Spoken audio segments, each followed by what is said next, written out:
Muy buenas tardes para todos. Espero que estén bien. Voy a habilitar el chat y si tienen alguna inquietud o alguna pregunta, pues la vamos resolviendo inmediatamente. ¿Les parece? Así hacemos esta dinámica un poco más conversacional. Bien. Entonces, pues primero darle las gracias a la universidad, a la corporación universitaria por esta invitación que gentilmente pues me hacen y pues me siento muy honrado y muy halagado de estar acá. Entonces, muchísimas gracias. Entonces, empezamos. ¿Les parece? Muy bien. Estamos preparados. Listo, muy bien. Entonces, ¿hoy de qué vamos a hablar? Vamos a hablar de la transformación digital como habilitador de negocios en la cuarta revolución industrial. De eso es lo que vamos a hablar. Y yo quiero empezar con lo siguiente.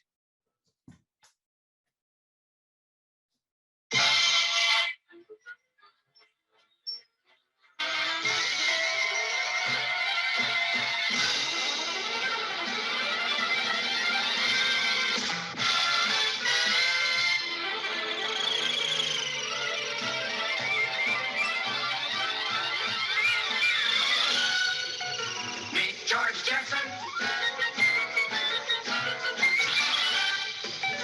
His boy Elroy. Daughter Judy. Jane, his wife.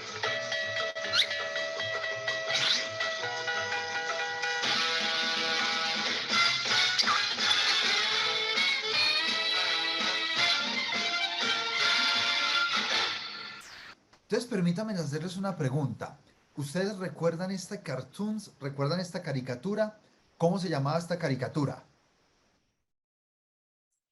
A ver, los que tenemos acá en el foro, en el grupo, ¿cómo Pueden se ir llamaba? participando a través del chat, nos O pueden el ir contando micrófono. o Correcto. pueden solicitar para la participación. Correcto, César. Los supersónicos. Resulta que los supersónicos fue una serie que Hanna and Barbera se imaginaron en 1962. Y el objetivo de ellos era, oiga, ¿cómo debería ser una familia en el 2062? O sea, ¿cómo debería ser una familia 100 años adelante? Y básicamente todo eso que ellos se imaginaron, hoy en día ya casi que es una realidad. Entonces observen que tecnologías como las pantallas planas, los medios digitales, las casas inteligentes, los asistentes virtuales, la telemedicina, las bandas caminadoras, es decir, una gran cantidad de propuestas tecnológicas que en 1962 se imaginaron, hoy en día ya son realidad.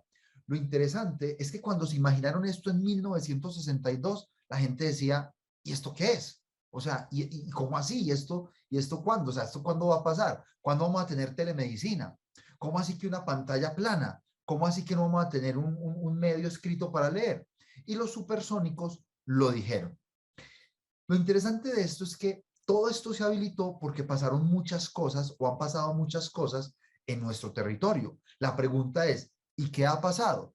Entonces vamos a ver un poco cuál es nuestro mundo hoy. Es decir, cuáles son esos elementos dinamizadores que han posibilitado que esto hoy en día sea realidad. El primero de ellos es que digamos que anteriormente, bueno, un par de economistas, Covey y Douglas, dijeron que el ingreso estaba en función del capital y del trabajo. Es decir, entre más personas y entre más recursos tenía un territorio, mayor iba a ser su ingreso. De hecho, con esta ecuación y con su propuesta, ellos fueron premios Nobel de Economía. Y esto fue así por mucho tiempo. Es decir, si un país tenía más tierra y tenía más gente, tenía más ingresos. Pero resulta que el mundo fue avanzando y esa correlación cambió. Entonces, ¿cómo les parece que esa correlación cayó al 57%? Es decir, el capital y el trabajo solo explicaban en un 57% el comportamiento del ingreso. Entonces, la pregunta es, oiga, ¿y qué falta? ¿Qué sucedió? ¿Qué es lo que pasó? Porque ya no es solamente capital y recursos. Y llega otro economista de apellido Solow, también premio Nobel, y él plantea diciendo, es que a esto le falta un pedazo, y ese pedazo es el residuo de Solow. Y ese pedazo llamado residuos solo es que eso le falta, el progreso tecnológico y el conocimiento. Es decir, no basta con que haya gente y no basta con que haya tierras, sino que hay que ponerle a eso capacidad tecnológica y capacidad intelectual. Y cuando usted combina la capacidad tecnológica y la capacidad intelectual, efectivamente el ingreso crece de una manera mucho más amplia. Permítanme, les pongo un ejemplo. Durante muchos años, el principal exportador y vendedor de cítricos, particularmente naranja, en la Unión Europea fue España. Muchos años. Y en un momento determinado, ¿cómo les parece que España dejó de ser el vendedor de naranjas? Es decir, el consumo europeo no cayó, pero España sí dejó de vender naranjas. ¿Por qué creen que se da eso? O sea, si el consumo no cae, pero yo dejo de vender, ¿qué está sucediendo? ¿Qué está pasando en el mercado? ¿Qué creen que ha sucedido, mis queridos amigos? ¿Qué creen que sucedió ahí?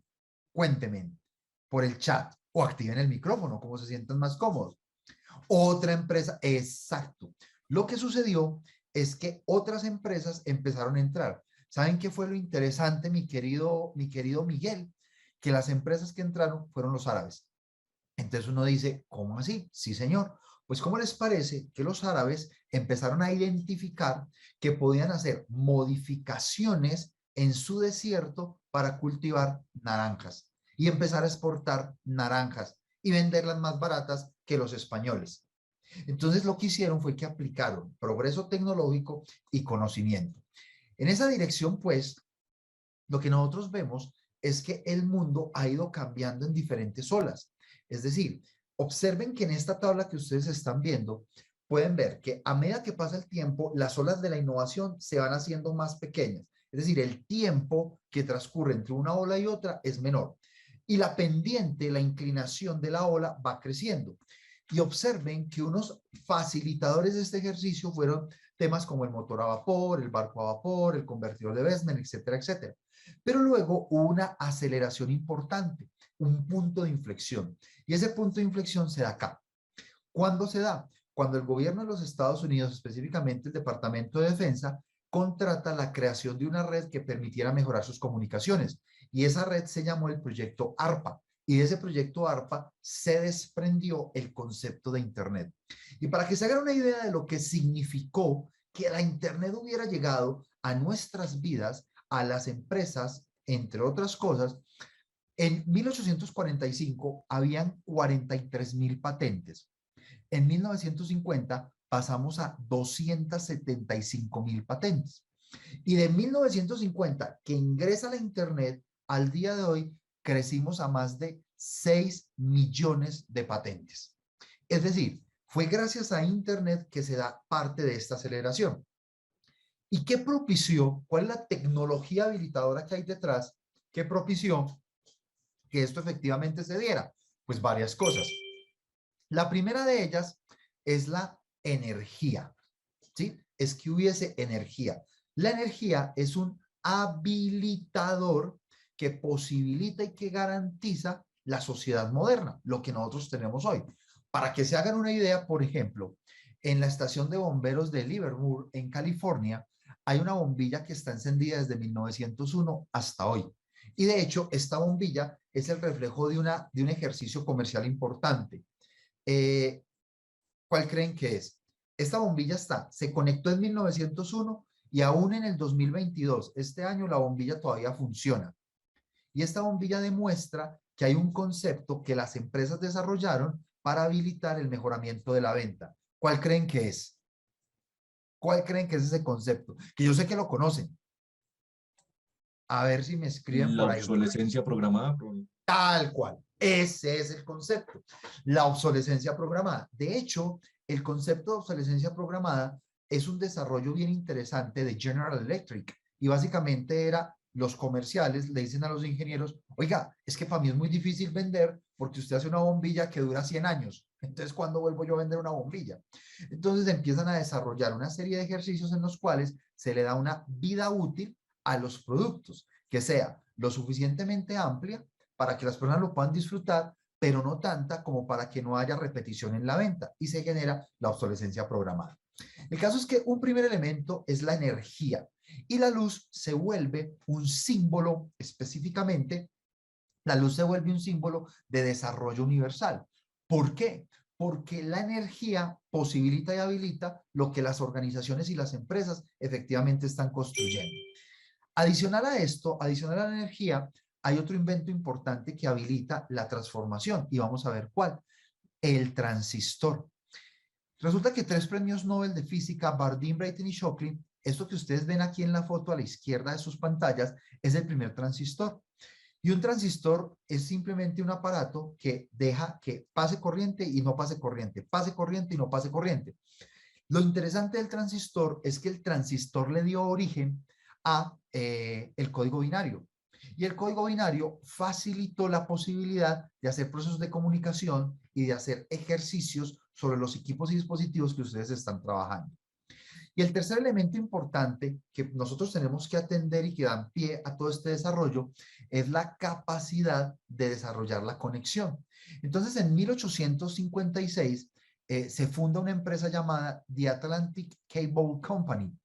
Y el objetivo de esta empresa era tender un cable que comunicara para tener una relación de comunicación Inglaterra con Estados Unidos. Lo que ustedes están viendo en este momento en pantalla es la foto de los fundadores de la empresa, a excepción de este señor que les estoy presentando con el mouse. Este señor fue el pintor del cuadro, que se pintó en el cuadro como dato curioso. Pero lo interesante es que estos individuos desarrollaron o construyeron el primer cable que comunicaba o que permitía generar una comunicación entre Reino Unido y Estados Unidos. Entonces esto hizo que antes, si había que enviar una carta, pues tenía que montarse un buque, tenía que pasar el océano, llegar, y eso era varios, o sea, eran ni siquiera semanas, era un par de meses. Con el cable se generaba un sistema de comunicación que era casi que inmediato.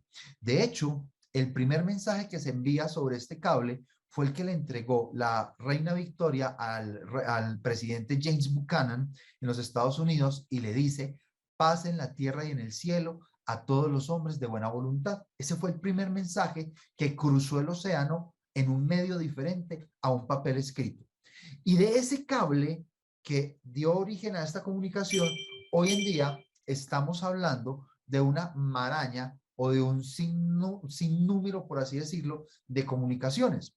Si me permiten, voy a venir acá al Google Chrome. Si me permiten, déjenme mostrarles, por ejemplo, esta página web, Submarine Cable Map. Entonces, en Submarine Cable Map, ustedes pueden ver la cantidad de cables que hoy en día están tendidos en todo el planeta. Entonces, miren la cantidad de cables. Lo interesante de este tendido es que es tan importante la comunicación que ya no son solamente los operadores de telecomunicaciones los que tienden cables, sino que permítanme, por ejemplo, les muestro este cable. Miren este cable. Este cable comunica Chile con Centroamérica, con Estados Unidos, California. Y quiero que miren quién es el dueño del cable. ¿Quién es el dueño de ese cable, muchachos? ¿Qué ven ustedes ahí? ¿Mm? ¿Quién es el dueño de este cable que comunica Sur, Centro y Norteamérica? ¿Mm? Correcto, Giselle. Los 4 jinetes. Nuestros amigos de Google. Y permítanme, les muestro otro. Permítanme, por ejemplo, les muestro otro. Miren este. Este cable se llama, permítame, yo vuelvo y, ve, porque se quedó grande. Ahora sí. Este cable se llama el Bifrost. ¿Ya? Quiero que miren uno de los dueños del cable. ¿Quién es uno de los dueños del cable? Meta o Facebook, uno de los 4 jinetes. Correcto, Facebook. Entonces, y no contentos con eso, ya no son solamente las comunicaciones en términos de cable, sino que quiero que miren esto. Esto es el cielo de Bogotá en tiempo real, ¿sí? Desde Bogotá. Desde Bogotá en este momento ustedes pueden ver satélites, estos son satélites que están moviéndose sobre Bogotá. ¿Cuál es el nombre que más ven ustedes, que más se repite en esta imagen?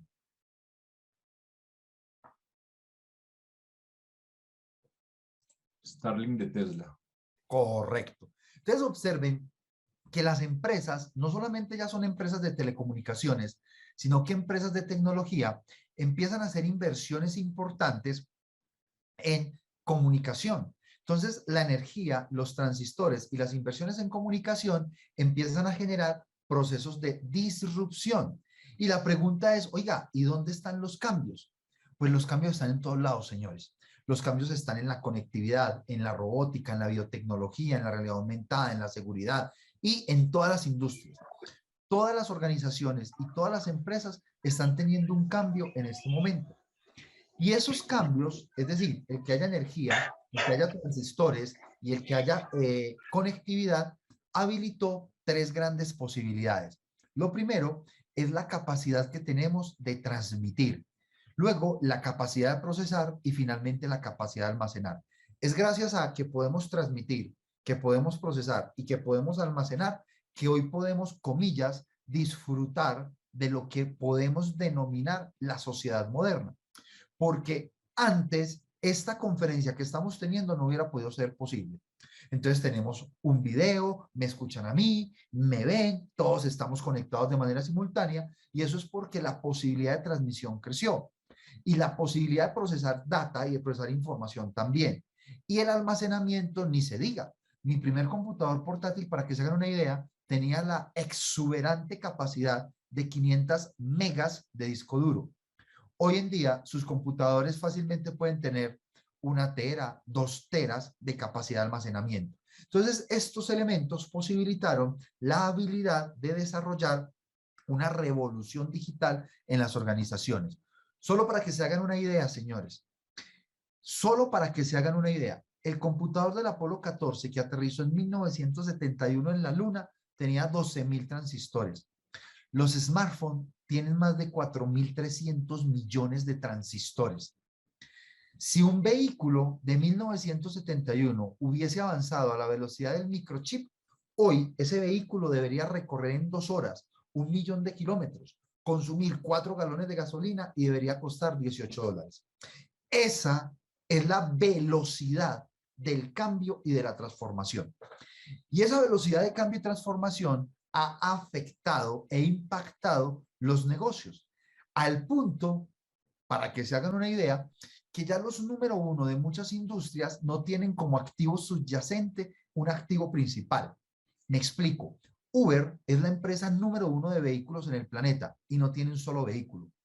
O Meta, que es Facebook, no genera un solo contenido y es el rey de los contenidos a nivel global aún. Airbnb no tiene hoteles, pero es el primer negocio o es la empresa número uno en tener camas disponibles para turistas y negocios a nivel global. O Alibaba o Amazon, por ejemplo, son número unos en comercio internacional y no tienen inventarios.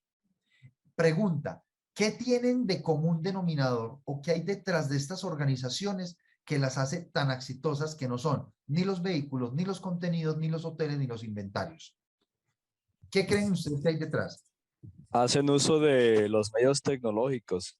Exactamente. Lo que hacen es uso de la tecnología para habilitar una propuesta de valor que las personas consumen.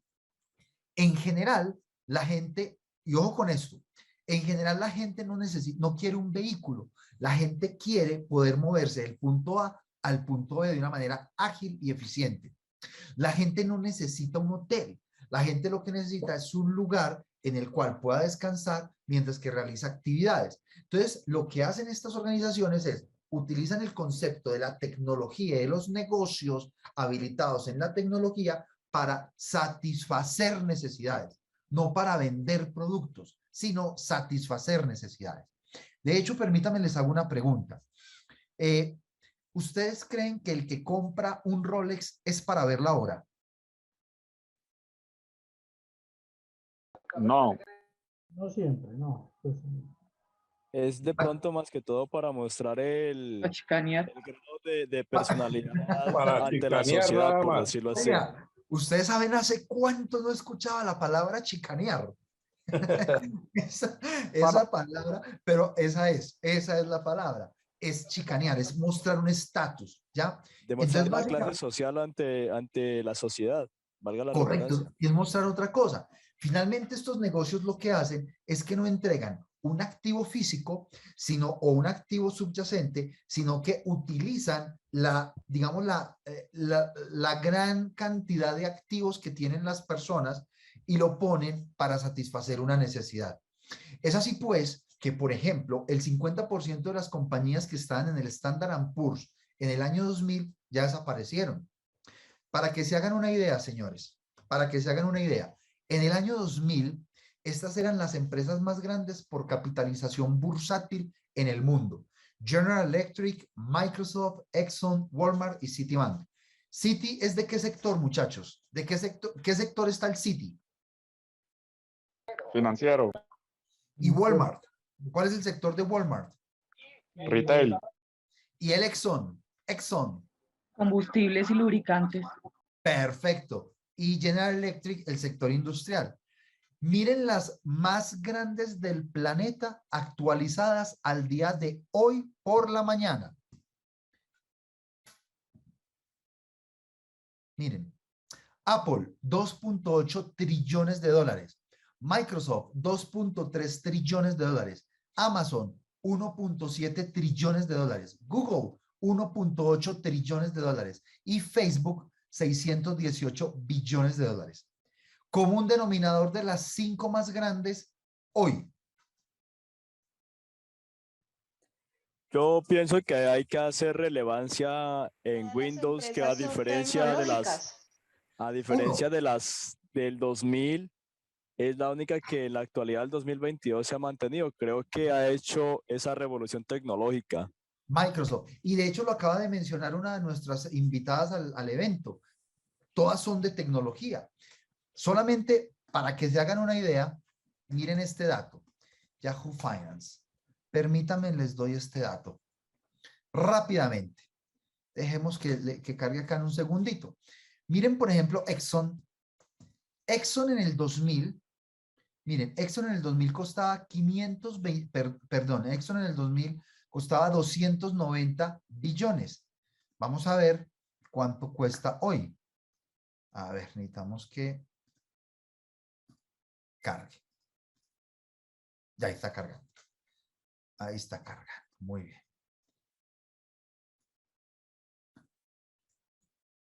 Exxon. Se quedó. Bueno, para que se hagan una idea, estas empresas que antes eran de este tamaño, casi todas crecieron muy poco o decrecieron incluso. ¿Por qué Yahoo? Quiero simplemente mostrarles una. Ahora sí, Yahoo, Exxon, miren acá está, ExxonMobil Corporation. Entonces, miren, en tiempo real, el día de hoy, Exxon vale 348 billones y Exxon costaba 290 billones. ¿Ven? Es decir, menos de 100 millones de dólares, creció. Es decir, es realmente poco. Miremos, por ejemplo, una empresa como el Citibank, Citigroup. Miren el Citigroup. Hoy en día, el Citigroup vale 111 billones de dólares. En el 2000 valía 210 billones. Entonces, observen que la tecnología empieza a permear de una manera decidida la oferta y la propuesta de valor de las organizaciones. Y eso hace que haya un crecimiento diferente. Entonces, antes, la pirámide de necesidades que se cubría era la que ustedes están viendo acá. Biológicas primero, entonces comer, dormir, reproducción, etcétera, etcétera, hasta realización personal. Hoy en día, esa pirámide ha cambiado de manera importante y ya es el ecosistema de aplicaciones la que en el mundo digital satisface nuestras necesidades. Ahora, Para que esto funcione, por debajo tiene que haber internet. Pero más importante que la internet, señores, es que por debajo tiene que haber una Wi-Fi que nos permita comunicarnos. De hecho, permítanme, les hago una pregunta. Cuando ustedes van a una casa nueva de un amigo nuevo, después del buenas tardes, ¿cómo está? Y de pronto tiene un baño que me preste, ¿cuál es la siguiente pregunta que ustedes hacen? Si no tiene datos, la clave del Wi-Fi. La clave del Wi-Fi. La siguiente pregunta es, oíste, ¿tenés clavecita del Wi-Fi? Paréntesis, cambien con regularidad la clave de los Wi-Fi de sus casas. Piensen cuánta gente tiene la clave de su Wi-Fi. Y más importante que esto es obviamente que haya batería. Entonces, este gran ecosistema dio lugar, es decir, energía, transistores y comunicaciones habilitaron la posibilidad de transmitir, procesar y almacenar. Y esto generó la habilidad de los negocios de desarrollar propuestas de valor diferente. Y esas propuestas de valor diferente están soportadas en un componente que se llama el dato.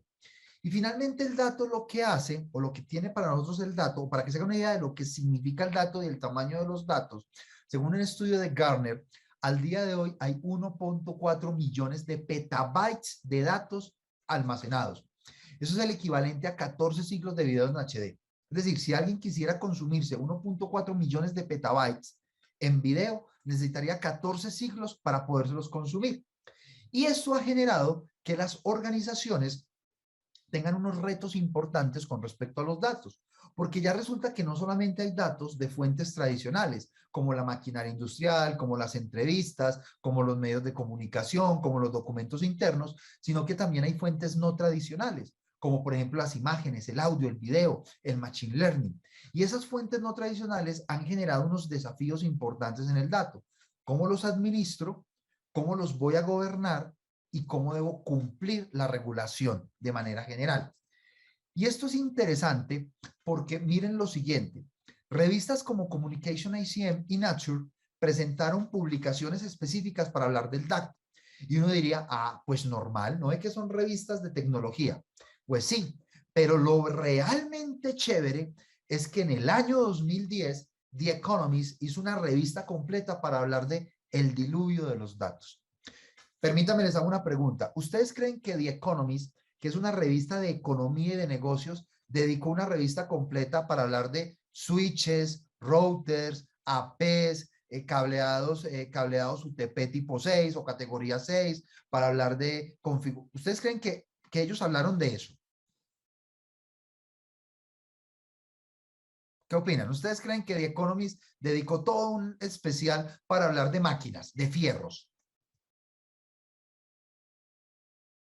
¿Qué creen? Creo que el tema principal de eso fue el almacenamiento de datos y cómo puedo de pronto guardar, procesar Pues les voy a dar el valor cualitativo y cuantitativo que le puedo dar yo a esos datos que puedo guardar dentro de la nube. por ahí. ¿Saben cuál fue? Por ahí es la cosa. ¿Saben cuál fue el escenario principal de esta revista? Cómo los datos generan dinero, cómo los datos dan billete. Ese fue el bloque de esa revista. La revista se dedicó a explicar y a contar cómo efectivamente los datos en un momento determinado generaban dinero. A eso se dedicó la revista. En esas entidades, entonces, lo importante no es el tamaño de los datos, no es la cantidad de datos que usted tenga, sino efectivamente usted cómo los va a usar. Y permítanme, les muestro un ejemplo de lo que significa el uso de los datos. Todo el cuerpo técnico.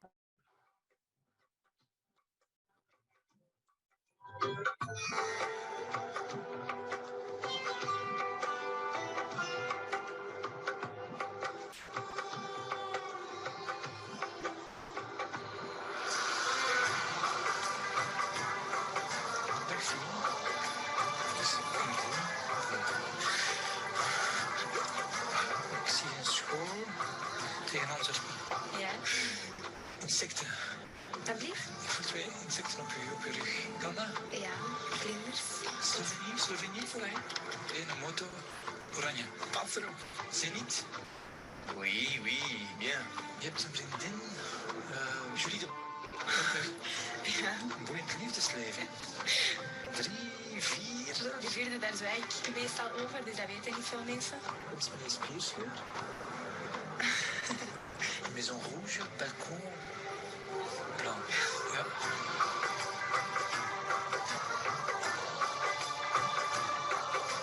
Ik zie geld, ik zie transacties, maar kent je rekeningnummer van buiten?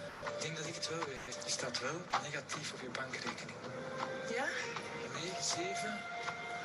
Last month you spent €200 on alcohol. Vorige maand €300 aan kleding gespendeerd. 8, Ja. 5 voor een huis dat van eigenaar gaat veranderen. €295.000. Ja, eigenlijk. 41. Ja, Serieus? ja, dat is het.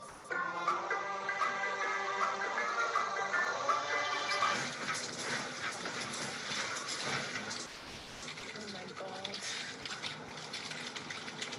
Oh nee. Ah, dat is, ik weet niet hoe eng.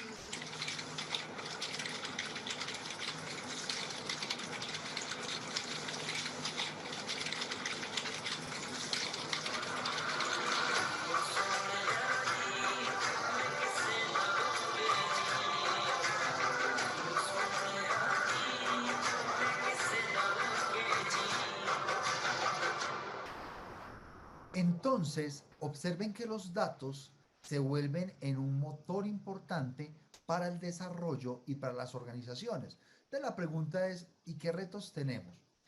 Pues lo primero es que efectivamente los datos en el marco, y ya vamos a definir transformación digital, en el marco de la transformación digital puedan tener sentido. Cuando un dato tiene sentido, se llama información.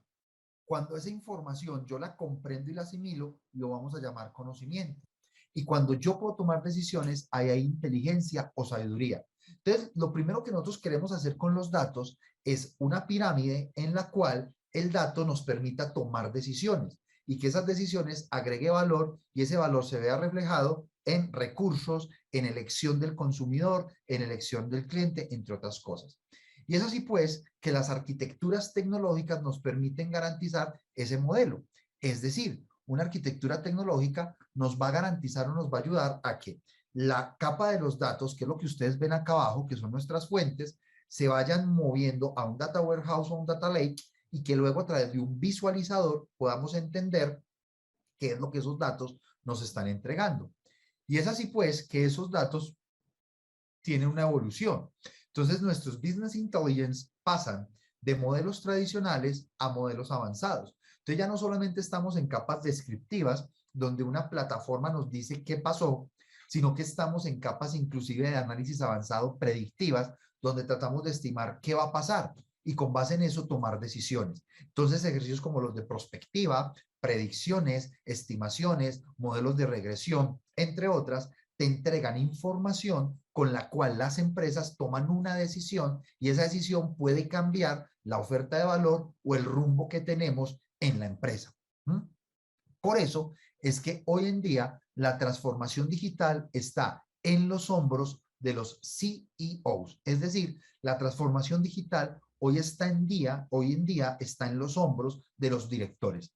La transformación digital ya no es un tema de los responsables de TI, del de tecnología, del que pega los cables, sino que se volvió en un elemento crucial para garantizar el desarrollo de las acciones y de la entrega de valor de las empresas. Entonces, ¿qué es la transformación digital? Es la primera cosa que vamos a responder. ¿Qué es la transformación digital? Entonces, la transformación digital la vamos a definir como un plan estratégico diferente en cada empresa. ¿Por qué? Porque si bien, comillas, la tecnología puede ser la misma, usted puede tener el mismo servidor que tiene su competencia, o usted puede tener el mismo computador que tiene un aliado, o usted puede tener el mismo tipo de cables que tiene otra empresa. La forma en la que se despliega y se usa es diferente. Entonces eso hace que la forma en la que la tecnología permea la organización sea diferente, porque los objetivos estratégicos son diferentes.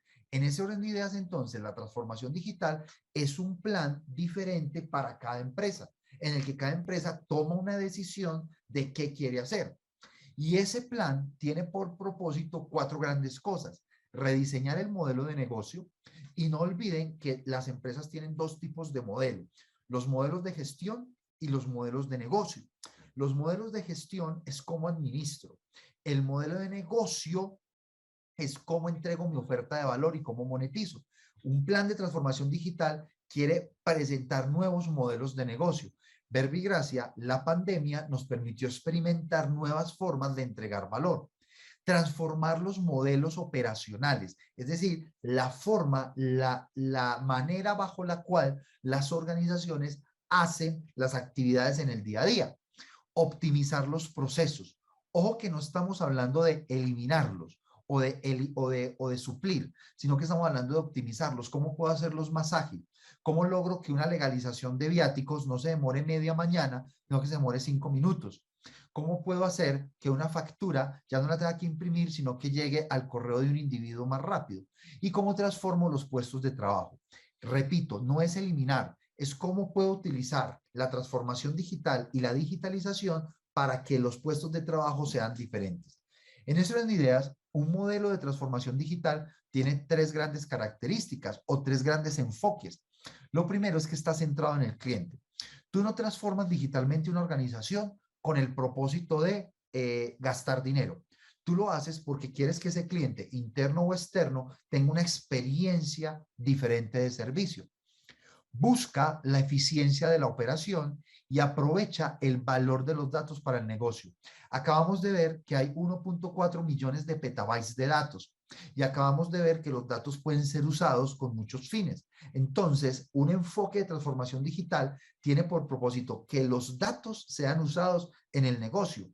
Y el gran propósito es que las empresas puedan crecer, que se mejore el beneficio, que se eleve la calidad en el servicio y que se mejore la transparencia en la toma de decisiones.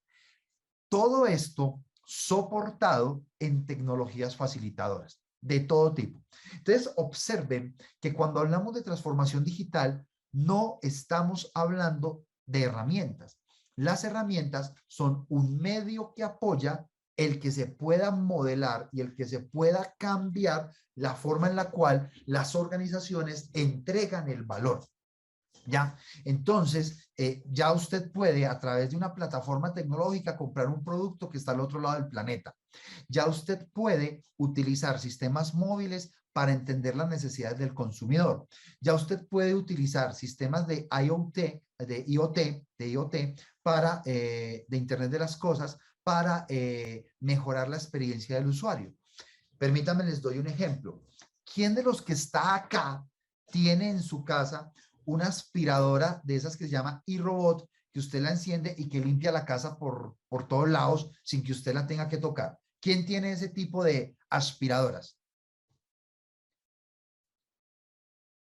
Cuénteme. De los 74 que están acá, ¿quién tiene aspiradoras de esas como las de iRobot?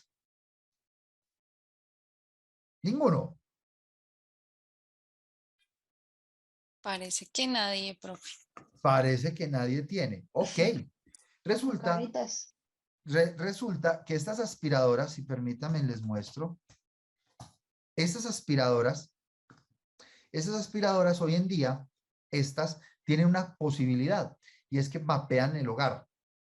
Y tú, de manera remota, puedes activar a qué hora se enciende, qué tiene que hacer, cómo lo tiene que hacer, qué lugares, y hace un mapa de tu casa. Y a medida que él ya va limpiando, va identificando cuáles son los lugares que más se ensucian en tu casa. Hay lugares que se ensucian más porque tienen más uso, porque hay más tráfico, porque están cerca de una ventana, porque le entra más polvo, etcétera, etcétera. Y a partir de eso, empieza a cambiar inteligentemente, a partir de algoritmos de Machine Learning, empieza a cambiar la forma en la cual hace los procesos de limpieza y optimiza la duración de su batería. Eso es transformación digital aplicada en un producto que posibilita o que mejora la experiencia del usuario y la experiencia en las organizaciones.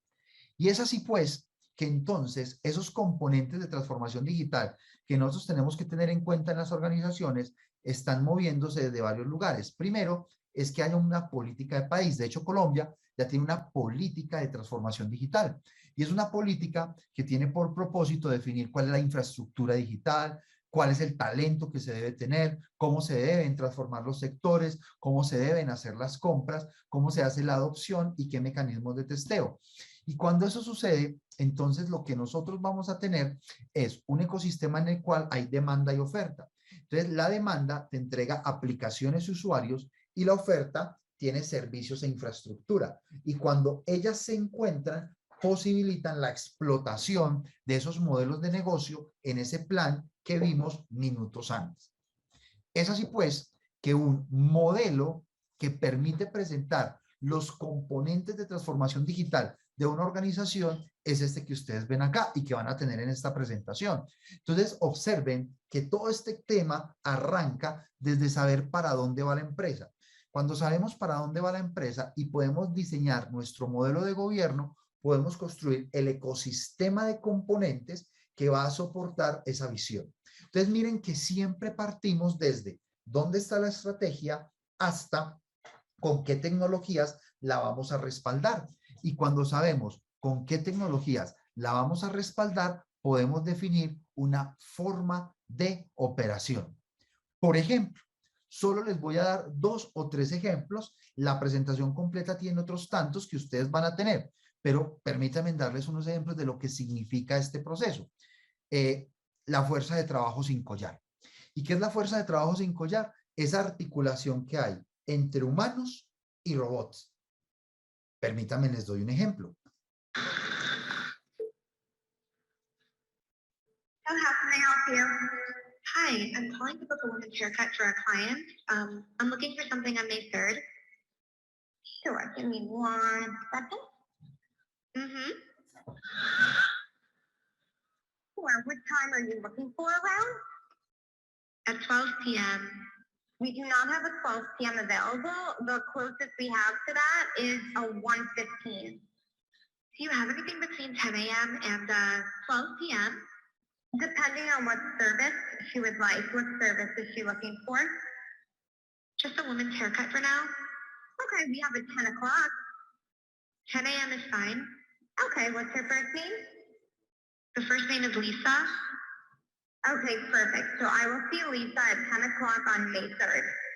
Okay, great. Thanks, great. Have a great day. Bye. Entonces, miren, el asistente virtual de Google estaba pidiendo una cita para un corte de cabello en lenguaje natural. Entonces, aquí lo que estamos hablando es de esa relación de humanos y máquinas y que ponen en esa relación simbiótica los humanos y que ponen en esa relación simbiótica las máquinas. Entonces, básicamente, esa relación permite que se mejore el rol, que se tomen las decisiones de una manera más acertada y que se eleve la eficiencia y la productividad. Es por eso que tenemos el cerebro de la relación. A la izquierda, ustedes ven todo lo que ponen los humanos en esta relación y a la derecha, todo lo que ponen las máquinas en esta relación, ¿sí? Esto ha dado lugar, por ejemplo, a la inteligencia artificial, ¿ya? Y quiero que vean en la inteligencia artificial un fenómeno importante. Por ejemplo,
yo les recomiendo que si pueden vincularse a las redes sociales del World Economic Forum, Instagram, Twitter, lo hagan, porque hay muchos artículos, muchos videos, mucha información que te presenta a uno cómo está evolucionando desde el punto de vista tecnológico las organizaciones permeando sus modelos de negocio. Entonces, miren, este es un ejemplo. Un segundo ejemplo que les quiero traer es los nuevos núcleos, es decir, les hablaba de la eficiencia operacional. Hay un pedazo que vemos las organizaciones, hay un pedazo que vemos los usuarios, que es lo que llamamos el front office, pero detrás de ese front office hay una gran cantidad de tecnología que se llama el back office, que es el que posibilita que ese front office se entregue. Permítanme, les muestro un ejemplo de una organización que utiliza tecnología para garantizar la promesa de valor que hace.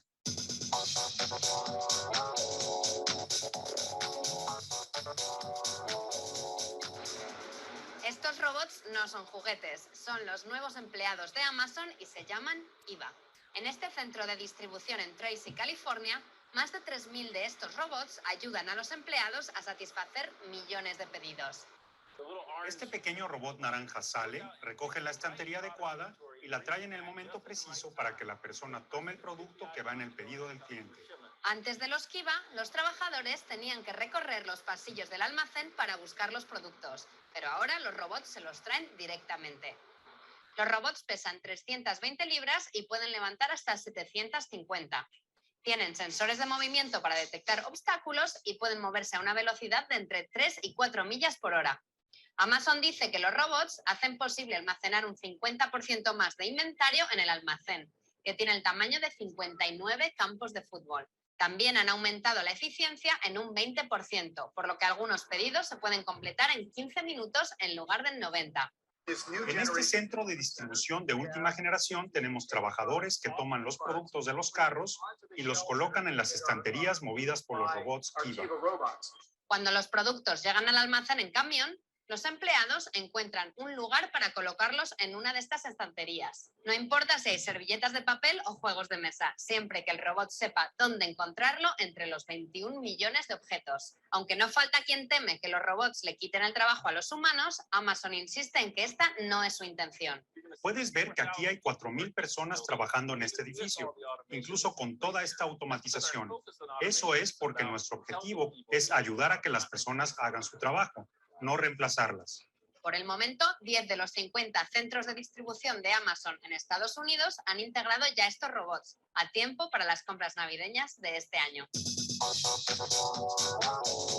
Entonces, miren cómo, por ejemplo, un dispositivo que es estos Kiva, estos robots, agilizan y posibilitan la entrega eficiente de inventarios en un momento determinado.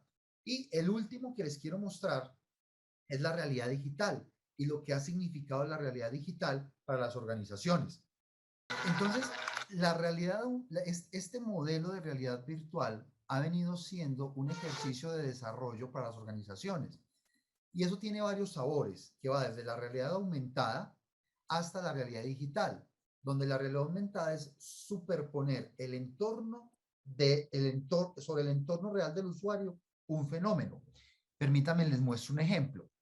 Resulta que Amazon tenía una tasa importante de devoluciones, por ejemplo, de muebles en sus inventarios. ¿Cuál era la razón? Que cuando llegaba el mueble a la casa de la persona, el tamaño no era, el color no servía, la textura no le gustaba y lo devolvía. Entonces, diseñan unas aplicaciones en las cuales, antes de que tú compres el mueble, utilizas la realidad aumentada y verificas tu espacio.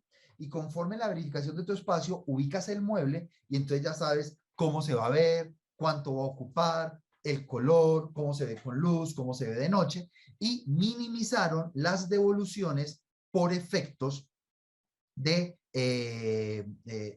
compras de compras de muebles, entre otras cosas, porque a la gente no le gustaba. Entonces, lo que ustedes pueden ver acá, permítanme, vuelvo hasta el punto, lo que ustedes pueden ver acá son los diferentes efectos que la transformación digital puede tener para las organizaciones. Esa es la razón por la cual la transformación, apoyado en ese plan estratégico, mueve las empresas. Entonces, en resumen, para cerrar nuestra sesión de hoy, tenemos lo siguiente. Un mundo que cambia, un mundo que ha cambiado, Un mundo que nos imaginábamos de una manera y que se aceleró.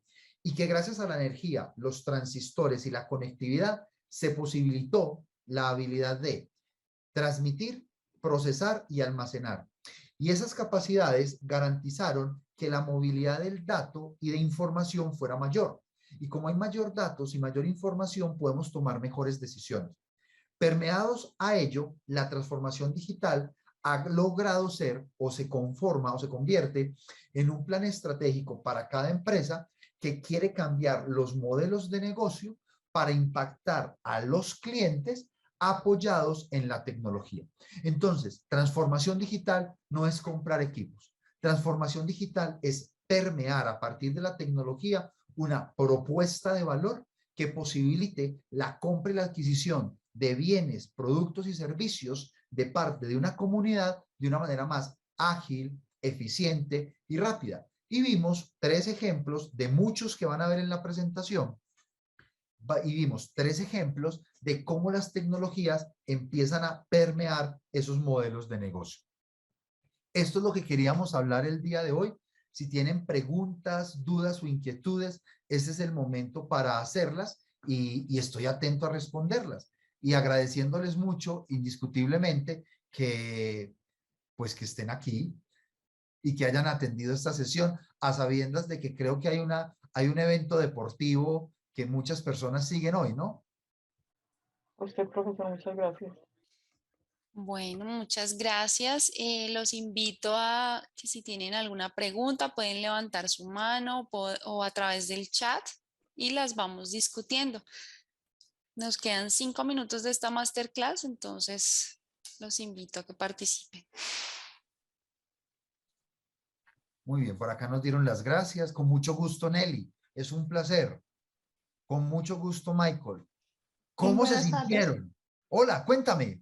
Muchas gracias. Primero que todo, está muy interesante el tema. ¿Cómo queda la seguridad entonces con el nivel de tecnología tan avanzado que tenemos? ¿Qué tan seguros estamos? Altamente expuestos. La pregunta es, ¿qué tan seguros estamos? Muy expuestos.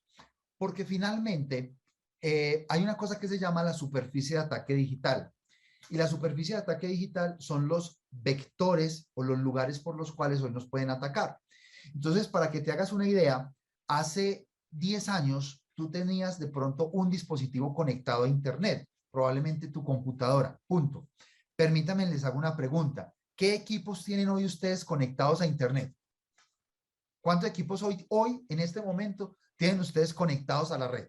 En mi caso, por ejemplo, sí. El computador, el celular, el televisor, el módem.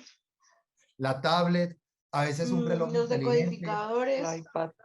El iPad, unos audífonos inteligentes. Entonces, la superficie de ataque digital es mayor porque hay más dispositivos conectados. Entonces, la privacidad es cada vez más complicada. Permítanme, les hago una pregunta. ¿Ustedes tuvieron la oportunidad de ver en Netflix una serie que se llama El dilema de las redes sociales? Sí, señor. En ese documental, que los que no han visto, los invito a que lo vean, hay una expresión que dicen, cuando a usted no le cobran por el producto es usted. Y entonces, permítanme, les hago una pregunta. ¿Cuándo fue la última vez que ustedes pagaron por navegar en Twitter o en Instagram o en Facebook o por utilizar WhatsApp? Ahora, pregunta, ¿ustedes creen que Facebook dijo, ay, yo quiero hacer una obra de caridad en el mundo y les voy a dar una herramienta para que se puedan comunicar y que todos sean felices y yo voy a hacer una acción social? ¿Ustedes creen que esa es la motivación de Meta? Nunca.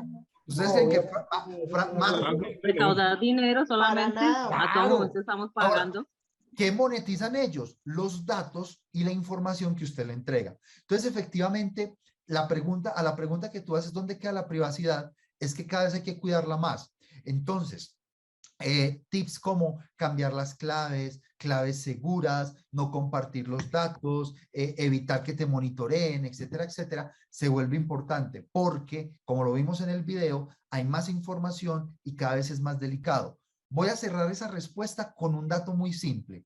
La semana pasada a una aerolínea le hackearon las cuentas y le hackearon una base de datos.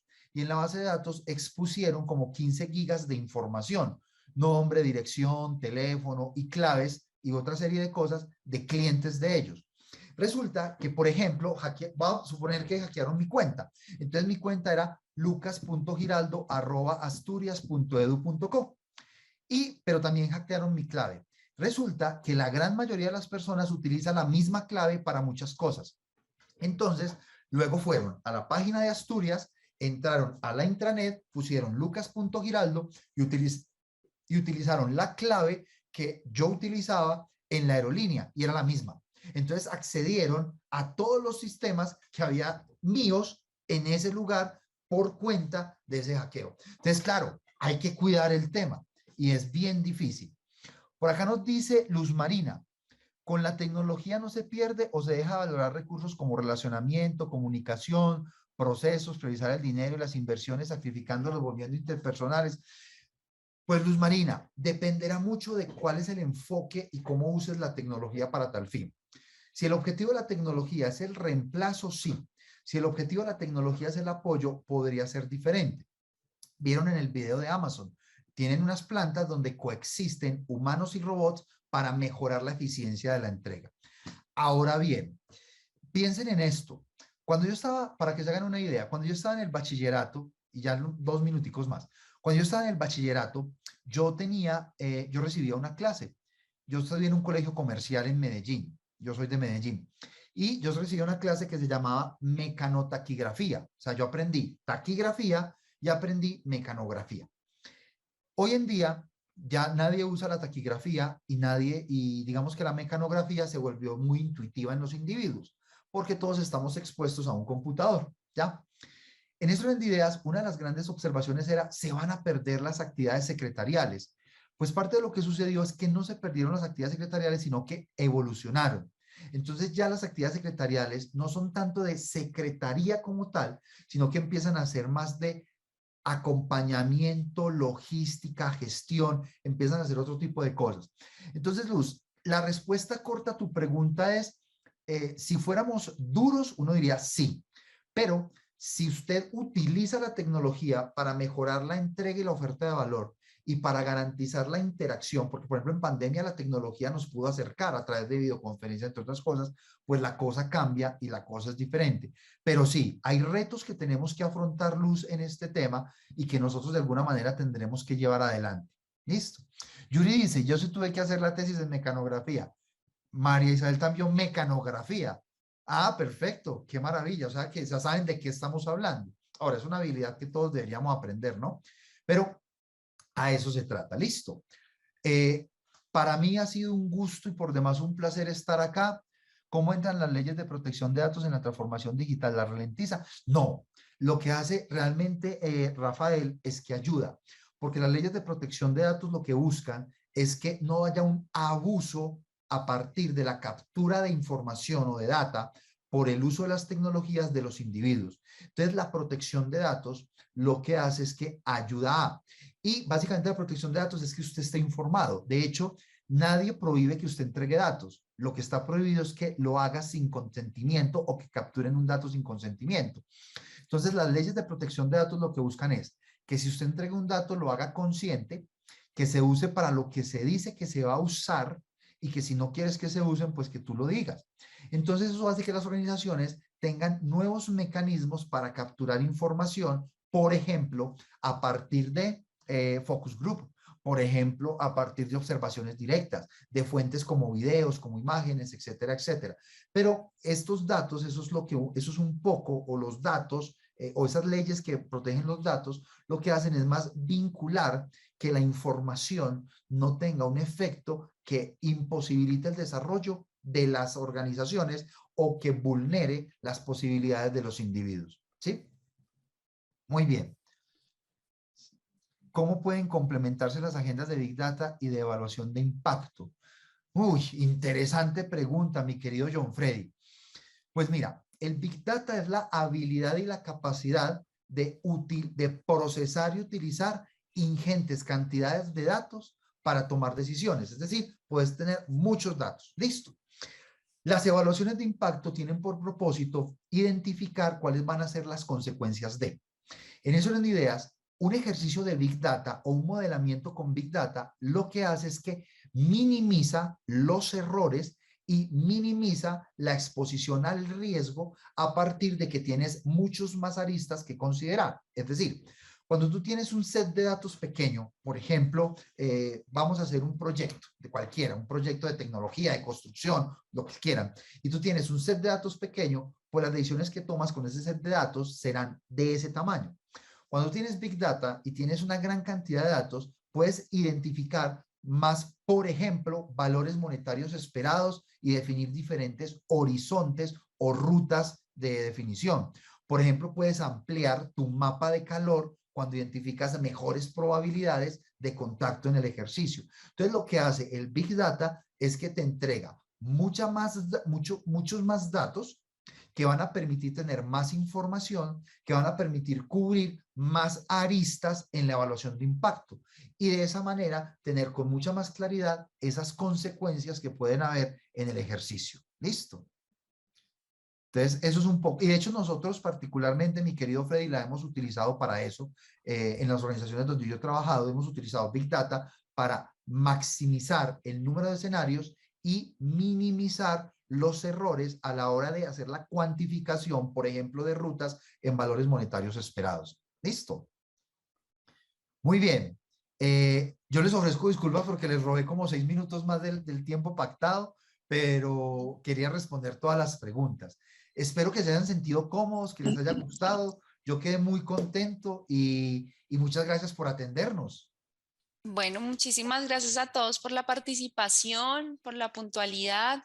Gracias a todas las personas que participaron. Esta masterclass va a ser compartida a través de nuestras redes sociales, a través de la plataforma de YouTube, con todos ustedes. Que tengan una excelente noche. Muchísimas gracias por este espacio.